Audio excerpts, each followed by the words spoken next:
नमस्कार, मैं आनंद कुमार। और आप देख रहे हैं आईडी टीवी। दोस्तों, बिहार में चुनाव के लिए दोनों चरणों के नामांकन का काम पूरा हो गया है। सेनाएँ सज गई हैं, प्रत्याशी मैदान में उतर गए हैं, लेकिन इस बीच बहुत कुछ घट रहा है। जनसुराज के कुछ प्रत्याशियों ने नामांकन भरने के बाद नामांकन वापस ले लिया है। नीतीश कुमार आज से अपनी सभाओं के लिए निकल गए हैं और पूरी चुनावी सरगर्मी आ गई है। बिहार में क्या माहौल है और बिहार की चुनावी बयार किस तरफ बह रही है, उस पर चर्चा के लिए हमारे साथ हमारे मेहमान हैं। हमारे साथ हैं कुमार नीरज, पत्रकार हैं, बिहार की राजनीति पर गहरी नज़र रखते हैं और काफ़ी अ, अध्ययन है उनका बिहार की राजनीति पर। तो नीरज जी, आपका स्वागत है। जी नमस्कार। हमेशा की तरह हमारे साथ राकेश रंजन हैं, बिहार पर चर्चा करने के लिए, आप सब इनसे परिचित हैं। हमारे साथ प्रियेश कुमार सिन्हा जी हैं, पुराने पत्रकार हैं, धाकड़ पत्रकार रहे हैं और दैनिक जागरण जमशेदपुर के संपादक हैं। उसके पहले उन्होंने बिहार में कई जगह काम किया, कई बड़े संस्थानों में काम किया। प्रियेश जी, आपका भी स्वागत है और हमारे साथ कुमार विकास जी हैं, राजनीतिक विश्लेषक हैं, तो आपका भी स्वागत है विकास जी। तो आप सबों से का स्वागत करते हुए मैं पहला सवाल करूँगा राकेश जी से कि राकेश जी, बिहार की जो पूरी चुनावी अभी जो स्थिति है, जो पूरा चुनावी परिदृश्य है, मैं चाहता हूँ कि उस पर एक बार आप एक संक्षेप में अपनी बात रखें, उसके बाद मैं बाकी लोगों की तरफ आता हूँ। जी नमस्कार। देखिए, बिहार की सियासत में एक को आईने की तरह देखेंगे ना, तो आईने का सिराजा जो है ना पूरी तरह बिखरा दिखता है। आप एनडीए में देखें, जो भी कवायद हो तमाम चीजें हैं, लेकिन इसका लबोलुआब जो है, जहां स्थिति पहुंचती दिख रही है या होने वाली दिख रही है, आगे चर्चा होगी तो बताएंगे। महागठबंधन की स्थिति भी वही है कमोबेश। एक तीसरा कोण बनाने प्रशांत किशोर आए थे, तो उनकी भी अब स्थिति वही है कि होता है ना कि फर्श से अर्श और अर्श से फर्श की बात होती है, लेकिन आज के तारीख में जो भी बातें कही जा रही है, उम्मीदवार का भाग जाना, तमाम चीजें, और इस तरीके से आरोप प्रत्यारोप तो तीनों गठबंधन में लग रहे हैं। तीनों गठबंधन जो हम करें, एनडीए, इंडिया और फिर प्रशांत किशोर की, जिनका टिकट कटा, वो कुर्ता फाड़ना, ये करना, रोना धोना, तमाम चीजें हुई, तीनों गठबंधनों में हुई। लेकिन सबसे बड़ा आश्चर्य ये होता है जब उम्मीदवार भागने लगते हैं, तो ये जो तमाम चीजें हैं तीनों जगह हुई है। और सबसे बड़ी बात ये होती है ना कि वही जो मैंने कहा ना कि आईना का सिराजा जब बिखर जाता है तो तस्वीरें आपकी बहुत स्पष्ट नहीं दिखती है, बहुत धुंधली दिखती है। और हमसे ज्यादा तो कुमार विकास जी बताएंगे, क्योंकि ये हमारे साथी रहे हैं और अधिवक्ता भी हैं, और हाजीपुर के बहुत रेनाउंड अधिवक्ता हैं और तमाम बिहार को जमीन से जानते हैं। नीरज जी को भी मैंने आग्रह किया था कि आप आइए, उस दौर के पत्रकार है, जो पत्रकार कई लोग हमारे साथ आते हैं परिचर्चा में और तमाम चीजें होती है, तो ये बखूबी बताएंगे और सब है। तो कुल मिला के वही कि आईना का सिराजा बिखर जाने की बात है, और फिर आहिस्ता आहिस्ता हम लोग कोशिश करें, परत खोलते हैं तो चीजें स्पष्ट होंगी। जी जी, नीरज जी, बिहार की जो राजनीति है, बड़ी चर्चा होती है कि एक तरफ महागठबंधन है, दूसरी तरफ एनडीए है। लेकिन ऐसा कोई गठबंधन तो दिखा नहीं है, ना कोई चुनाव पूर्व टिकटों का बँटवारा ना तो कभी सामने खुल कर आया, ना कोई प्रेस कॉन्फ्रेंस हुई। यहाँ तक कि लोग अलग-अलग अपना टिकट जारी करते रहे। महागठबंधन में भी वही स्थिति रही। कौन सीएम फेस है दोनों की तरफ से अभी तक ये भी अनाउंस नहीं है। तो बिहार की जनता क्या सोच रही है?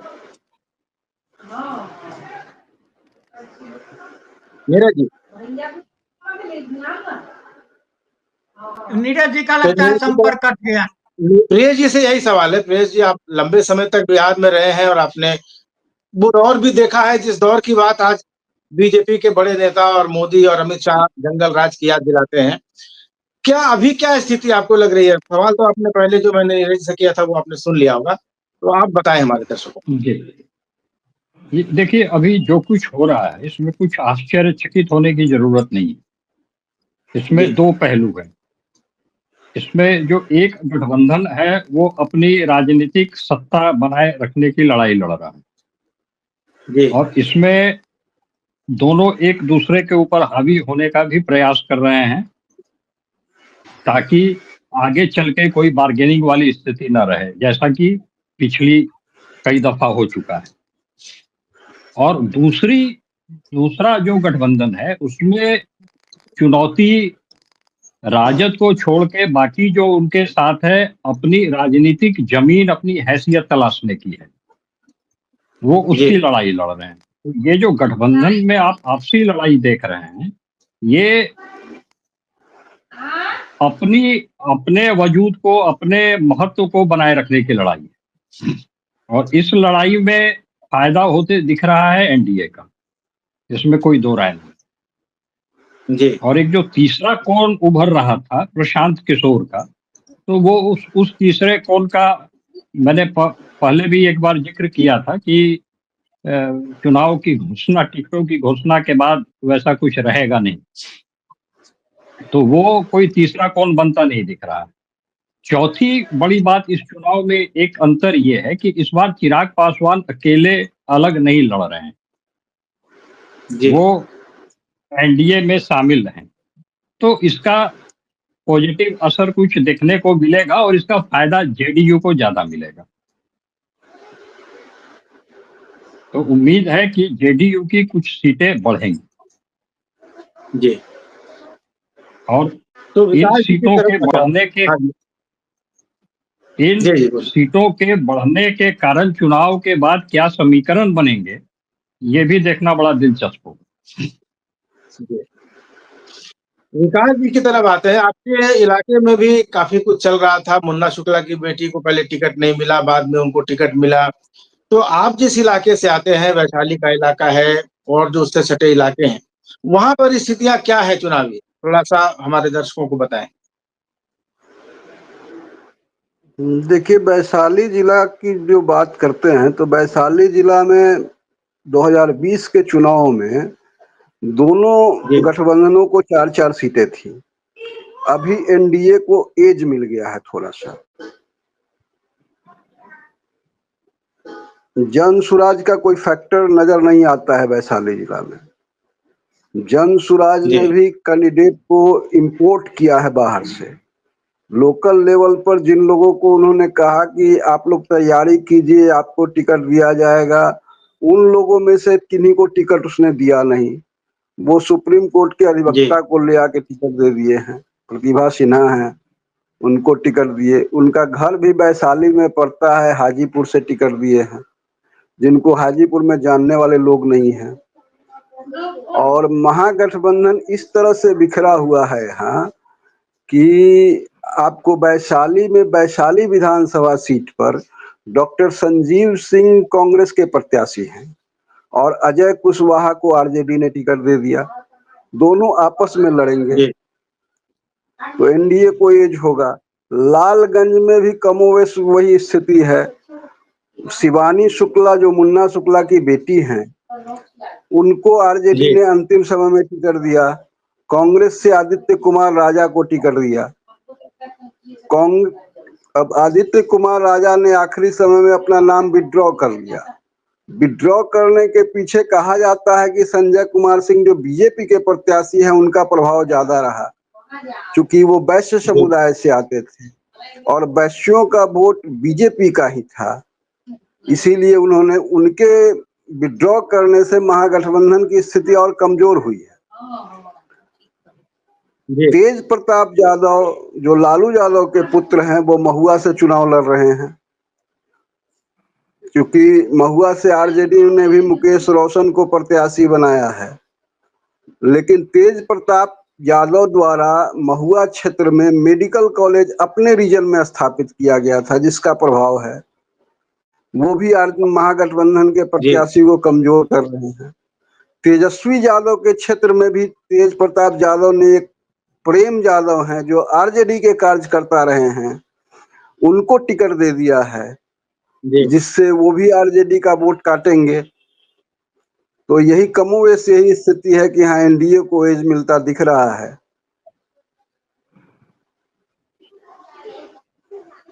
और आपके बगल में जो मुजफ्फरपुर सीतामढ़ी का जो इलाका है, उधर क्या स्थिति है? देखिए, पूरे तिरहुत प्रक्षेत्र में पूरे 49 विधानसभा क्षेत्र हैं और 49 विधानसभा क्षेत्रों में 33 पर पिछले बार 2020 में 33 सीटों पर एनडीए का कब्जा था। कमोवेश वही स्थिति रहेगी, उससे बेहतर होगा। एनडीए का स्थिति कमजोर नहीं होगा, क्योंकि जो स्थिति है अभी सुन रहे हैं कि सुगौली में वीआईपी कैंडिडेट का नॉमिनेशन रद्द हो गया, अभी कोई श्वेता सुमन का भी नॉमिनेशन, आरजेडी प्रत्याशी का नॉमिनेशन रद्द होने की खबरें चल रही हैं। तो नॉमिनेशन ही जब रद्द हो जा रहा है तो उस प्रत्याशी की गंभीरता को समझा जा सकता है कि किस तरह के गंभीर प्रत्याशी लोग हैं जो अपना नामांकन फॉर्म भी सही ढंग से फिलअप नहीं करवा पा रहे हैं, वो क्या लड़ेंगे क्षेत्र में। यही परिस्थिति है जी। मैंने सर यहाँ हम थोड़ा डिस्टर्ब कर रहे हैं, थोड़ा हम इसमें इंटरप्ट कर रहे हैं। आप विकास जी इन चीजों को स्पष्ट करिए। नामांकन तो कोई सामान्य लोग अपने तो खुद भरता नहीं है, नामांकन भरने वाले कोई अपने जैसे कोई काबिल वकील होंगे जिनको लोग रखता होगा, तमाम चीजें हो रही है। तो कहीं ऐसा तो आपको मैंने इस बात को स्पष्ट करना चाहेंगे कि कहीं ऐसा तो नहीं, सब आपको क्या लग रहा है कि जानबूझ के कुछ हो रहा है? नहीं तो फिर तो कोई जो वकालत करने वाले हैं, जो अधिवक्ता है, उनकी भी तो काबिलियत पर संदेह है ना कि भैया किस रूप में बातें हो रही है, तमाम चीजें हो रही है। तो कहीं ऐसा तो नहीं हो रहा है? आपका कहना सही है कि अधिवक्ता लोग जो भी भरते हैं उनके काबिलियत पर भी संदेह तो जाता ही है, लेकिन कोई भी जो गंभीर प्रत्याशी होता है वो अपने फॉर्म को कम से कम 10 जगह चेक कराता है। अच्छा। अमूमन ये देखा जाता है कि कम से कम 10 जगह चेक कराता है। चेक जब नॉमिनेशन करने जाता है तो वहां बाहर बैठा हुआ सरकारी पदाधिकारी जो है वो आपका फॉर्म देख के आपकी गलतियों को बता देता है, उसको सुधार करने का जगह भी बताता है, आपको देता है फॉर्म कि आप सुधार करके जमा करें। क्योंकि इतना वहां पोह में ये लोग का गठबंधन हुआ है कि आखिरी दिन लोग जा रहे हैं नॉमिनेशन करने, और सुधार का मौका जो इनको नहीं मिल पा रहा है, जिसके कारण भी ये हो रहा है। अब वीआईपी के का जो नॉमिनेशन रद्द हुआ उसके कारणों में आ रहा है कि उनको 10 प्रस्तावक देना था, क्योंकि एक प्रस्तावक सिर्फ राष्ट्रीय पार्टी और राज्य स्तरीय पार्टी जिनको मान्यता प्राप्त है वही दे सकते हैं। जो रजिस्टर्ड पार्टी हैं उन या जो निर्दलीय प्रत्याशी हैं उन लोगों को 10 प्रस्तावक देना है। और जो वहां हुआ आपको सुगौली में, वहां तो शशिभूषण सिंह ने एक ही प्रस्तावक दिया जिसके कारण रद्द हो गया। तो जो अफरा तफरी की स्थिति है उसके कारण जो है, तो कुल मिला के आप ही कह रहे हैं कि एनडीए को एज हो रहा है और जो महागठबंधन है वो भले जमीन पर उसका वोट हो, लेकिन चीजें बिगड़ती जा रही है जो उन्होंने आपस में तालमेल में देरी की और जो बातें हुई। अब कुल मिला कर देखिए, एक सवाल हाजीपुर से हम शुरू करते हैं। देखिए हाजीपुर में, वैशाली में कहा जाता है कि नित्यानंद राय एक बड़े चेहरा है। कहने को तो उनको बीजेपी ने अध्यक्ष भी बनाया था, तमाम चीजें हुई थी एक यादव चेहरा के रूप में। हाजीपुर विधानसभा सीट पर अब कहा जाता है कौन है, रिश्तेदार हैं, क्या है, कैसे हैं, हमको तो मुकम्मल जानकारी नहीं है। उनको उम्मीदवारी मिली। अब देव कुमार चौरसिया को आप जानते होंगे, आज से नहीं है, समता पार्टी के गठन से वो उम्मीदवार होते थे, जिस समय नीतीश कुमार ने बनाया था, बाद में आरजेडी के खेमे में आ गए, तमाम चीजें हो गई। लालगंज का तो समीकरण बदलता रहा, तमाम चीजें कह रहे हैं। मुन्ना शुक्ला की बात हुई तो मुन्ना शुक्ला 2000 में पहली बार जेल से चुनाव लड़े थे। आपको याद होगा कि 10-12 आपराधिक छवि जो कहा जाता था, बाद के दिनों में कुछ बड़ी हुए, और मुन्ना शुक्ला तो सदा याफ्ता है, चीजें हैं। आज के तारीख में लालू प्रसाद के पाले में आ जाना, ठीक है, अंतः सीटें ले लेना और तमाम जो चीजें हुई, तो कुल मिला के कई कई ऐसे चेहरे हैं। आप राघोपुर की बात करेंगे तो आप सतीश कुमार जैसे चेहरे यादव भी थे जिन्होंने राबड़ी देवी को चुनाव हराया था। पिछले चुनाव में जब तालमेल हो गया आरजेडी के साथ नीतीश कुमार का, उनकी सीटें कट गई, वो आज के तारीख में कहाँ है। तो जो जमीन पर छोटी छोटी चीजें होती है, इन नामांकन की चीजें तो अलग हो गई, लेकिन जमीन पर जो समीकरण बनता है उसको आप किस रूप में देखते हैं, इसको भी थोड़ा स्पष्ट करें। क्योंकि हम लोग लंबी चर्चा करेंगे, शुरुआत कर रहे हैं, तो हम चाहते हैं कि सीट दर सीट चीजें स्पष्ट हों कि भाई नित्यानंद राय क्या सही में आज के तारीख में भाजपा ने उनको छतरप के रूप में माना, या कुछ ऐसी चीज हो रही है, वो भी बहुत फैक्टर है। मुन्ना शुक्ला को अगर राजद ने लिया है तो कुछ बातें होंगी, चूंकि मुन्ना शुक्ला के साथ जेल में रहते चुनाव दिखने वाले तो रामा सिंह भी थे, जो महनार से चुनाव जीते थे, बाद में सांसद बने वैशाली से, और तमाम चीजें हुई। आप सवाल समझ रहे हैं स्पष्ट रूप से? जी जी जी, मैं समझ रहा हूँ। और जी इसमें आप देखिए कि बिहार की राजनीति किसी भी व्यक्ति विशेष के पीछे नहीं चलती है। बिहार की राजनीति का मात्र एक चीज है, लालू का पक्ष और लालू विरोध, दूसरा कुछ भी नहीं है बिहार में। बिहार में जो 1990 का काल रहा, 1990 से 2005 तक का जो परचम लहराया लालू ने 95 में, और जो आतंक मचाया, उस आतंक के पक्ष के कुछ लोग हैं और कुछ लोग उस आतंक से ग्रसित थे जो विरोध में। यही यही है मतदान, और इसी के इर्द गिर्द आज भी पूरा बिहार घूम रहा है। न भाजपा के पास अपना कोर वोटर है, न जदयू के पास अपना कोर वोटर है, न आरजेडी के पास कोर वोटर हैं। आरजेडी को जो भी हैं 20, 22, 25% वोट, उसके अलावे जो भी 75% वोट है वो इधर उधर बिखरा हुआ है। इसी बिखराव को एकत्र करने के लिए एनडीए ने अपना गठबंधन किया कि कुछ उसको जोड़ो, कुछ उसको जोड़ो, कुछ उसको जोड़ो।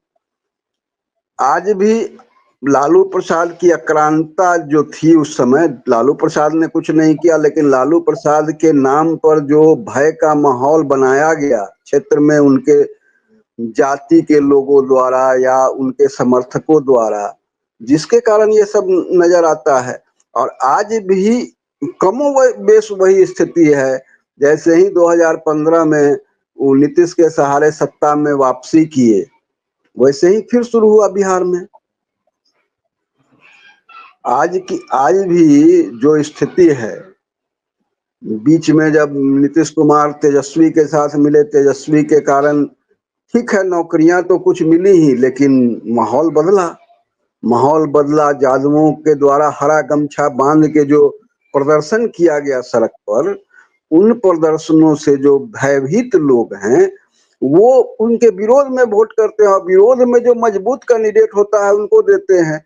बिहार में एक तीसरा विकल्प के रूप में प्रशांत किशोर आ रहे थे, लेकिन चुनाव के 5-7 दिन पहले, चुनाव की अधिसूचना जारी होने के 5-7 दिन पहले से उनका ग्राफ गिरना शुरू हुआ, जो आज तक गिर रहा है।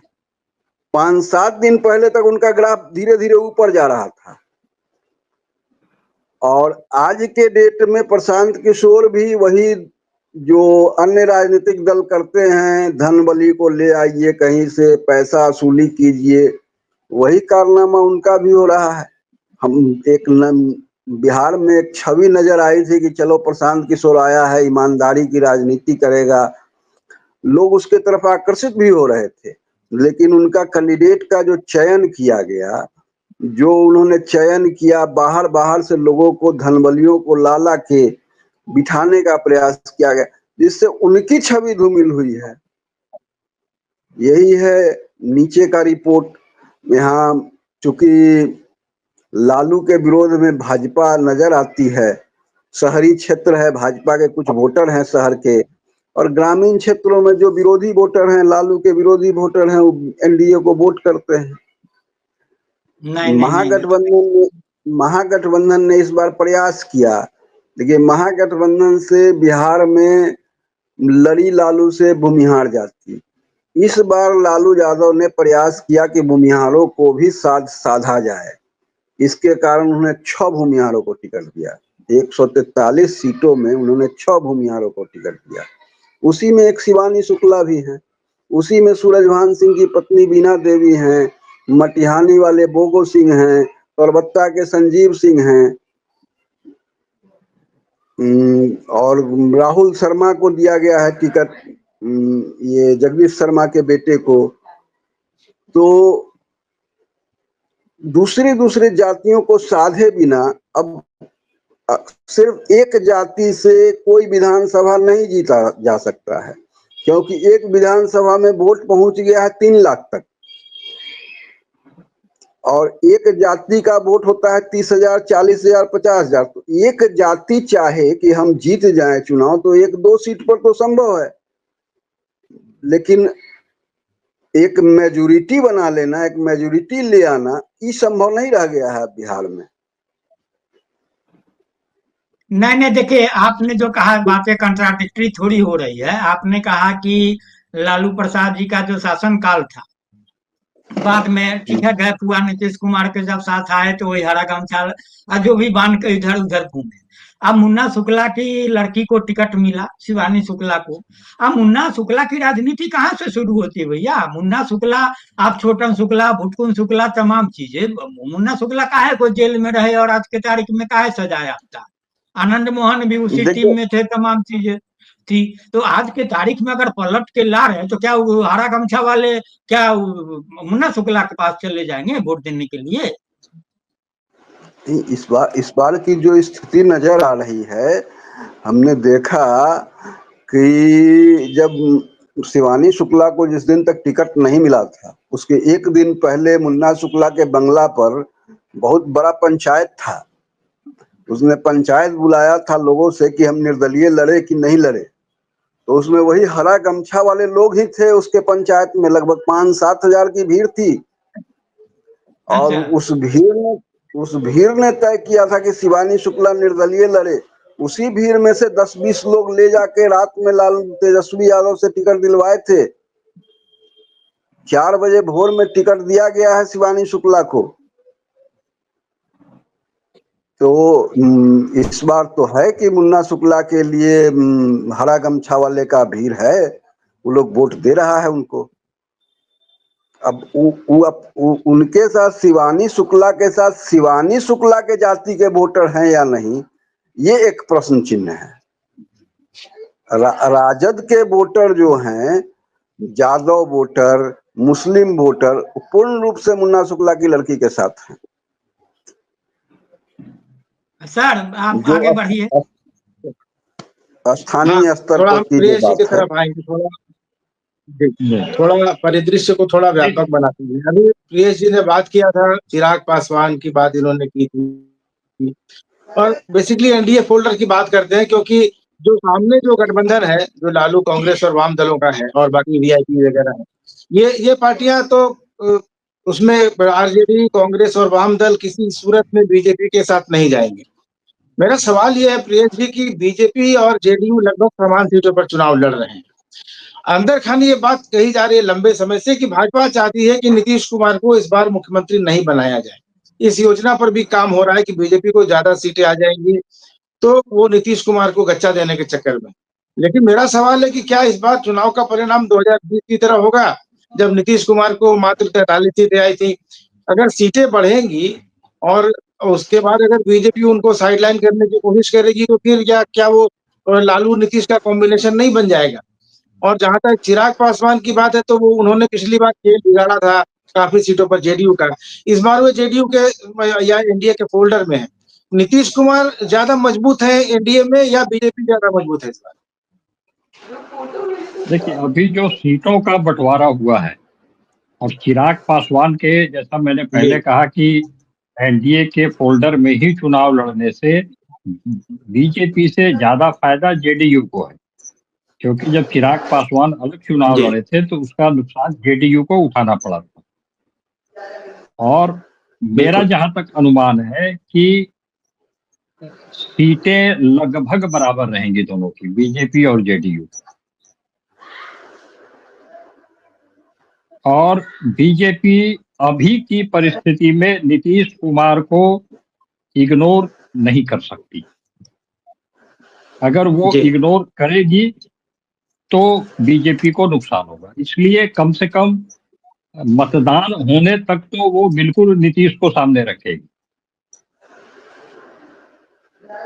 चुनाव नतीजे आने के बाद बीजेपी अपने तय कोई प्रयास नहीं करेगी, बल्कि जेडीयू के अंदर से कोशिश करेगी कि कुछ मरमरिंग हो और एक नीतीश का विकल्प जेडीयू में ढूंढा जाए।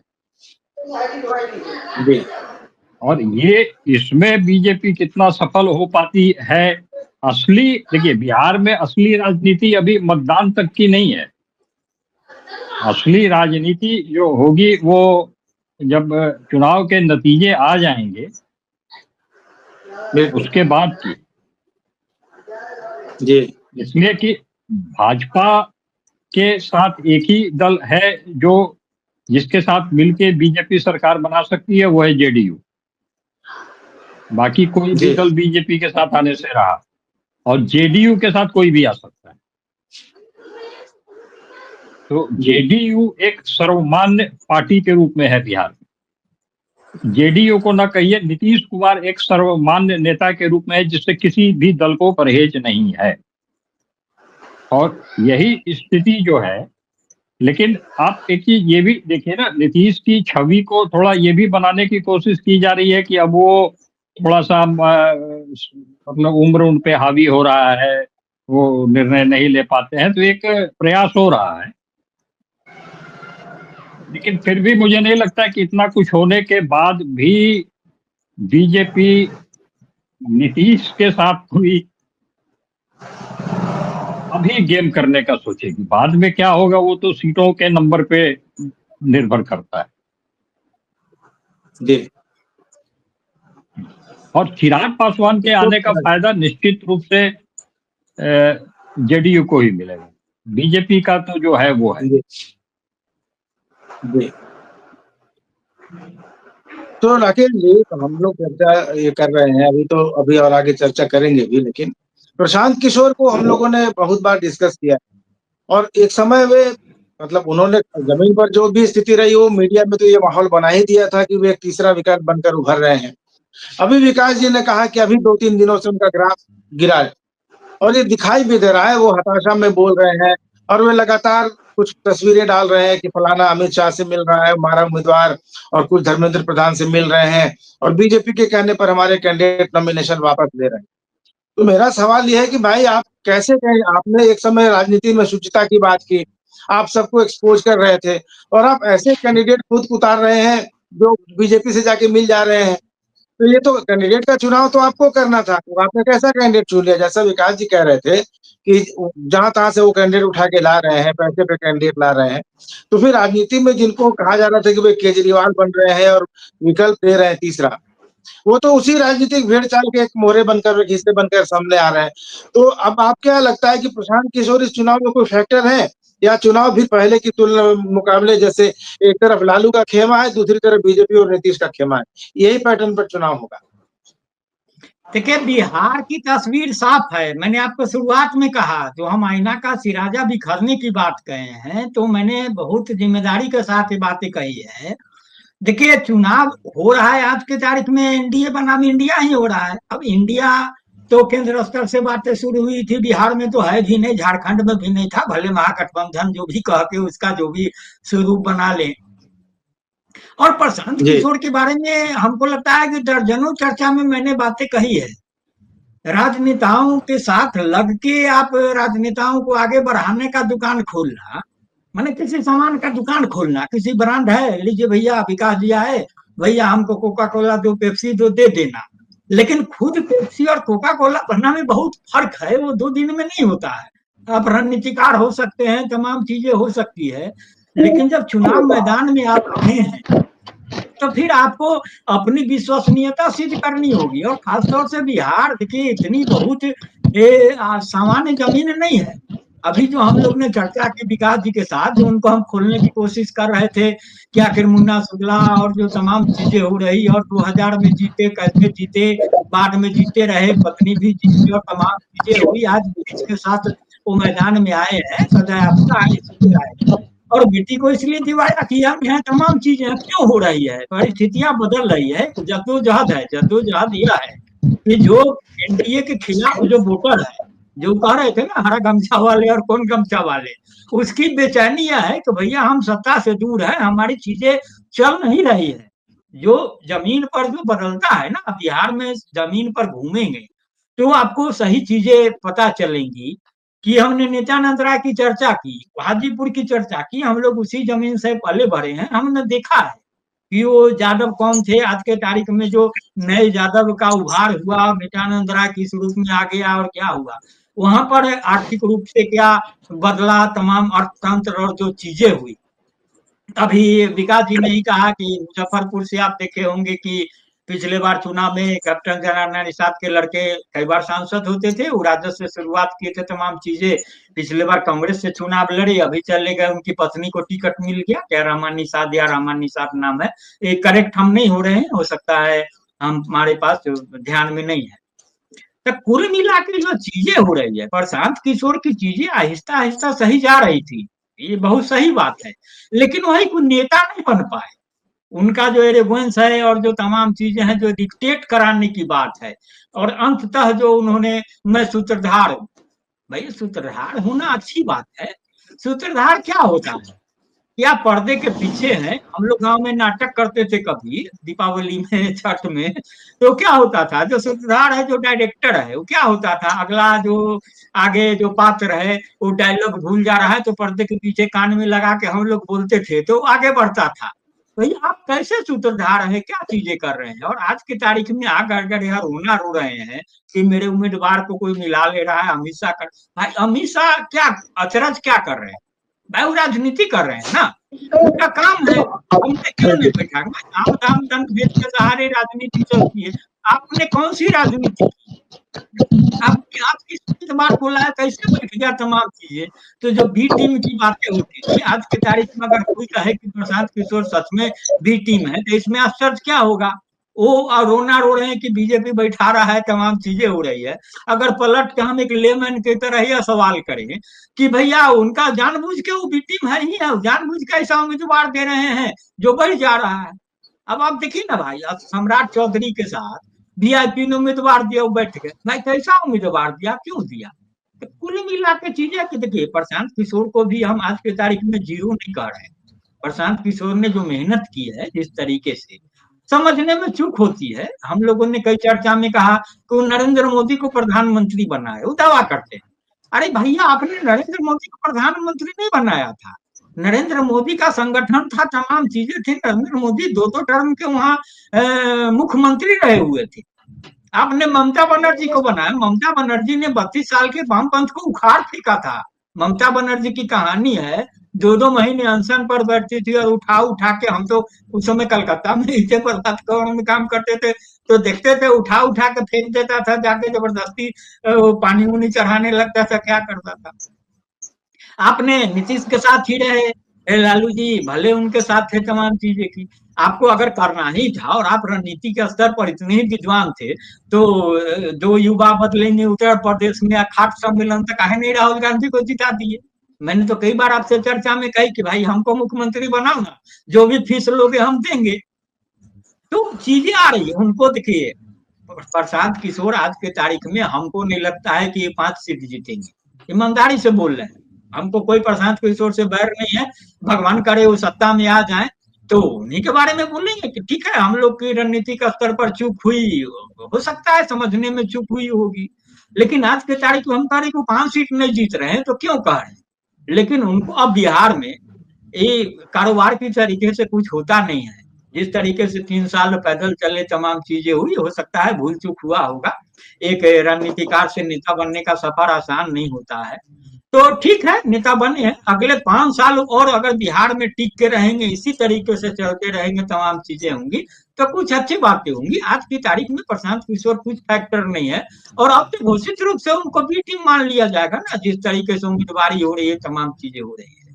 तो कुल मिला के यही स्थिति है, लड़ाई एनडीए और इंडिया की ही है। तो इसमें जो भी स्थिति हो गई है, तमाम चीजें हो रही है और सभी अपने स्तर पर दुरुस्त करने की कोशिश में है, तो सीधी लड़ाई है। और वही है जद्दोजहद यह है कि जैसा कि विकास जी ने कहा, लेकिन बातों थोड़ा जिस तरीके से कह रहे हो, एक बेचैनी जो है ना, छटपटाहट, वो छटपटाहट है अपने को डोमिनेट करने की। तो वही जो है ना, इसी के इर्द गिर्द बिहार चल रहा है और बिहार का चुनाव भी चल रहा है। और नीतीश कुमार के बारे में जैसा कि प्रिय जी ने कहा, नीतीश कुमार के बगैर बिहार में कोई सरकार नहीं बनने जा रही है।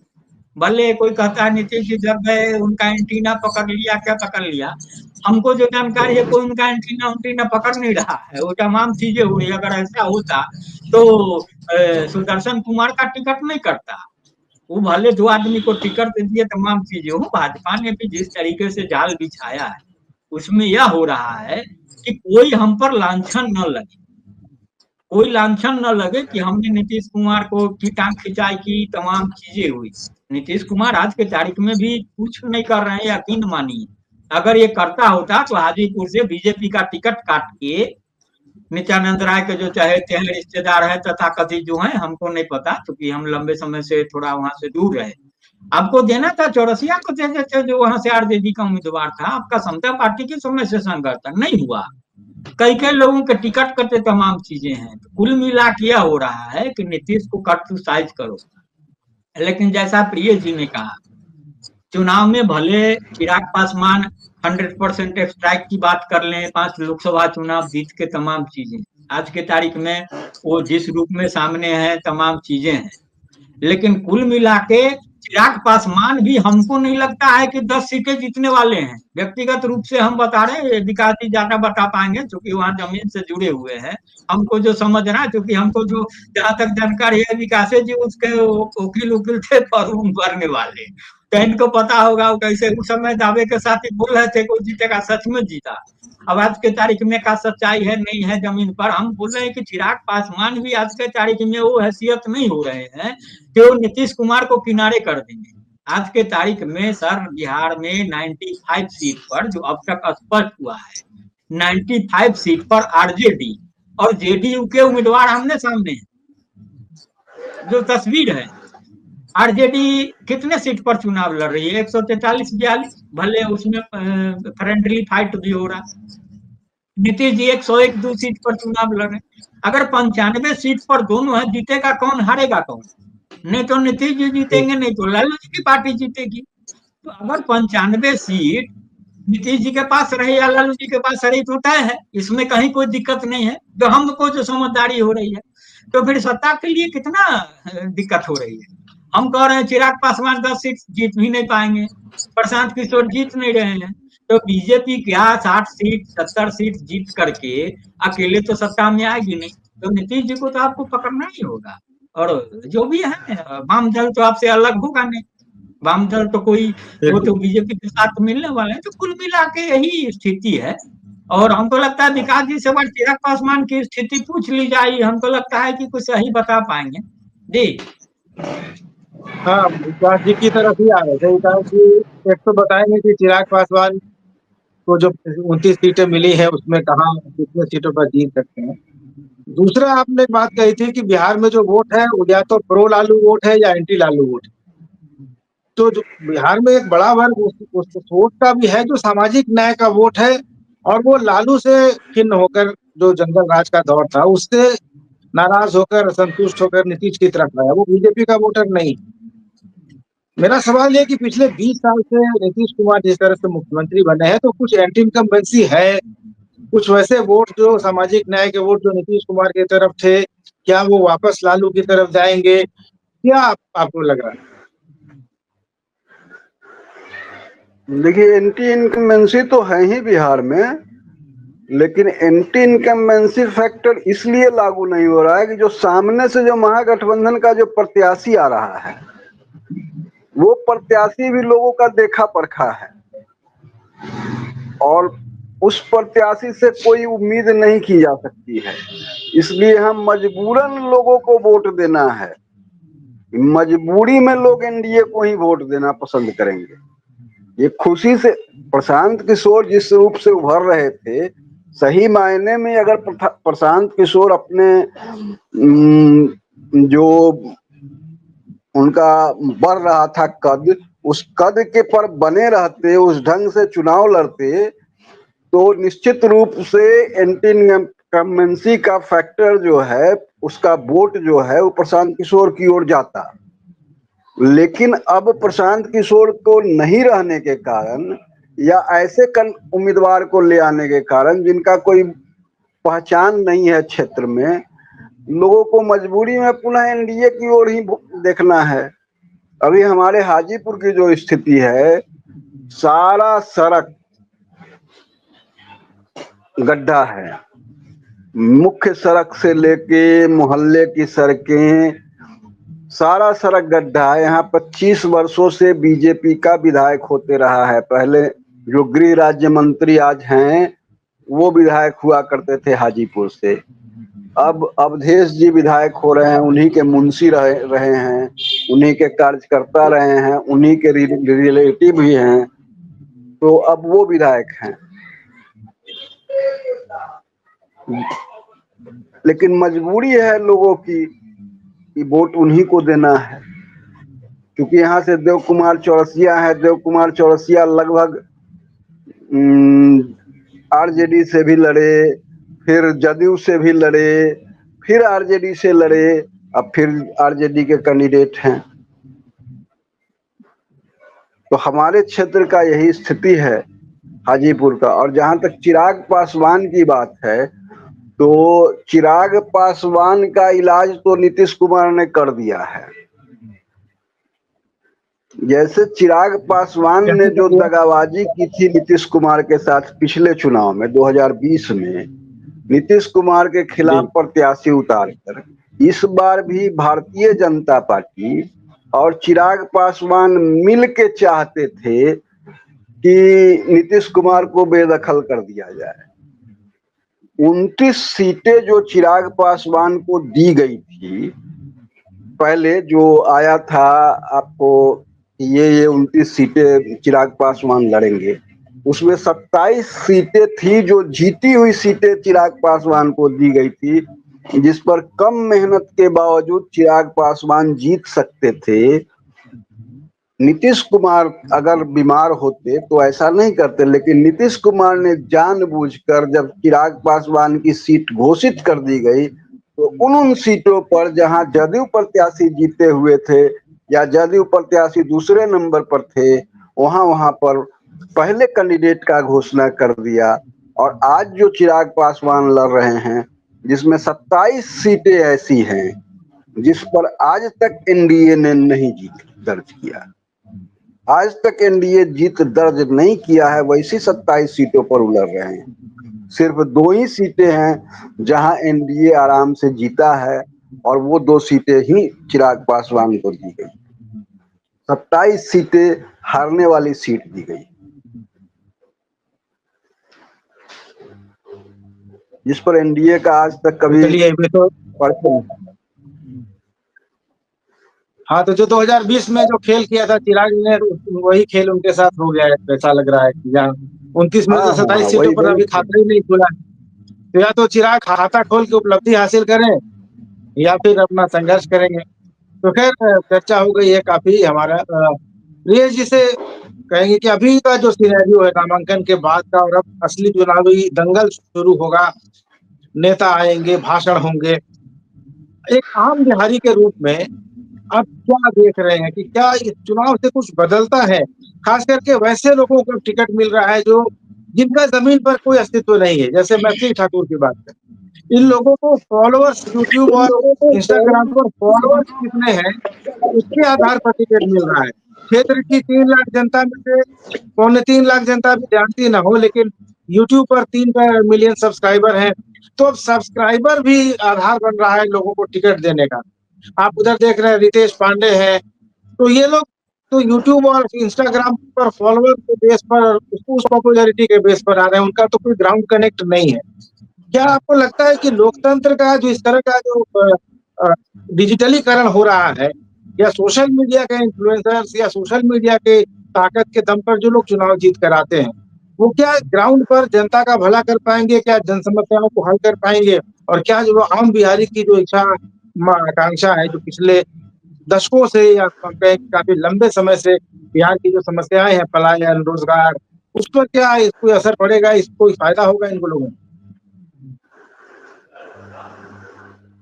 देखिए आनंद जी, बिहार के जो चुनाव हो रहा है और जो मुद्दे हैं और जिस तरह से गठबंधन है और जिस तरह के प्रत्याशी हैं, उससे नहीं लगता है कि बिहार की स्थिति में कोई अगले 5 साल बदलाव होने जा रहा है। और ये एक खतरनाक स्थिति है। और मुझे जहां तक लगता है व्यक्तिगत रूप से कि बिहार में एक क्रांति की जमीन तैयार हो रही है। जिस तरह से नॉन सीरियस पॉलिटिशियन जो राजनीति में आ गए हैं, और वो राजनीति को सेवा भाव से या एक व्यवस्था को ढंग से चलाने के लिए नहीं आ रहे हैं।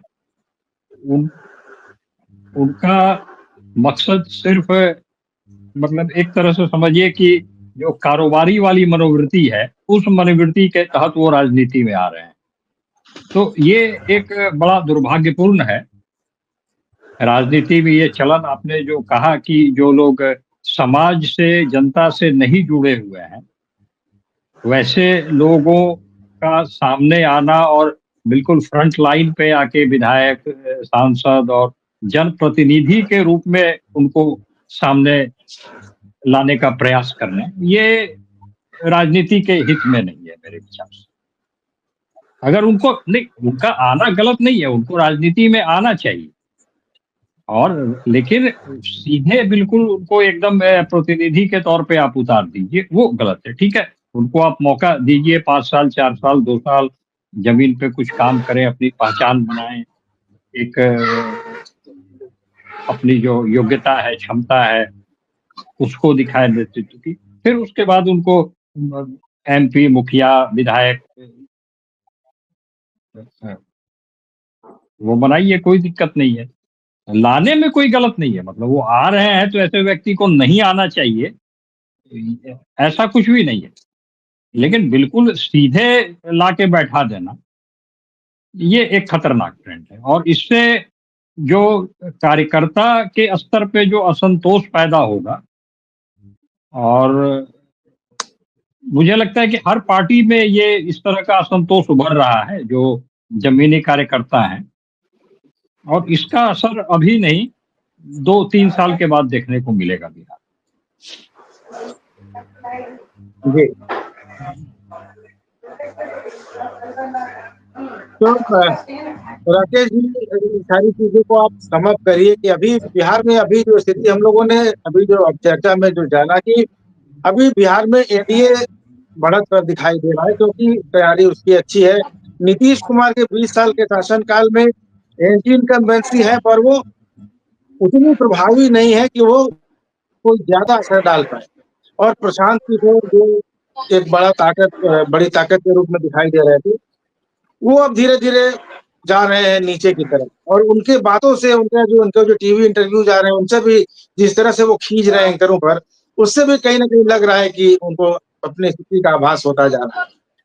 तो इन सारी चीजों को जरा समझ करिए और बताइए कि अभी क्या स्थिति है बिहार के चुनाव की, क्योंकि अब इसके बाद तो काफी कम दिन बचा है। पहले चरण का मतदान 6 नवंबर को हो जाएगा, आज 22 हो गए, तो मुश्किल से 10-12 दिन का समय बच रहा है।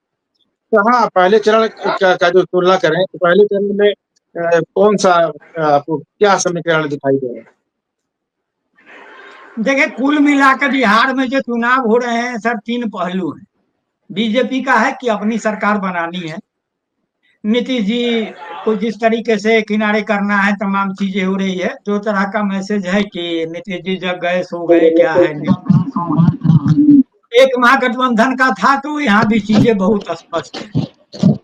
लेकिन हम समझ रहे हैं तो कुल मिला के जो तस्वीर बन रही है सर, गोपाल दास नीरज की एक बहुत अच्छी कविता है, और हाजीपुर में हम लोगों का वैशाली है, वहाँ एक मंच होता है कचहरी मैदान में।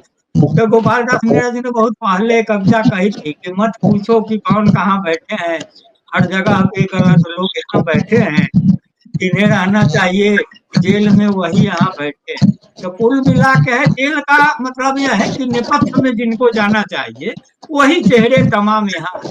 तो कुल मिला के कविता बाबा नागार्जुन की होती है कि अदी मिश्र जी पतरा देखू कहिया तक सरकार चलत, एक महत कुर्सी के खाते कहिया तक तकरार चलत।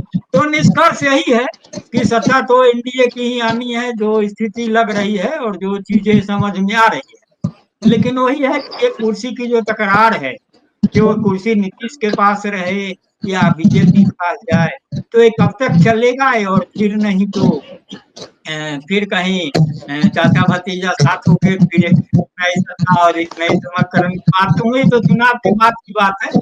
लेकिन अभी कुल मिला के बिहार की तस्वीर सर बहुत स्पष्ट नहीं है, और हम चाहेंगे कि संवाद को निरंतर बनाए रखिए, और बड़ी चीजें स्पष्ट होंगी आहिस्ता आहिस्ता। कुल मिला के आज की तारीख में बिहार में वही जो मैंने शुरुआत की थी ना, कि अभी तस्वीर बहुत स्पष्ट नहीं है और आईना का सिराजा जो है ना बिल्कुल बिखरा है। देखने की कोशिश करिए तो कहीं कभी किसी की तस्वीर दिखती है, कहीं नहीं दिखती है, फिर धुंधली हो जाती है।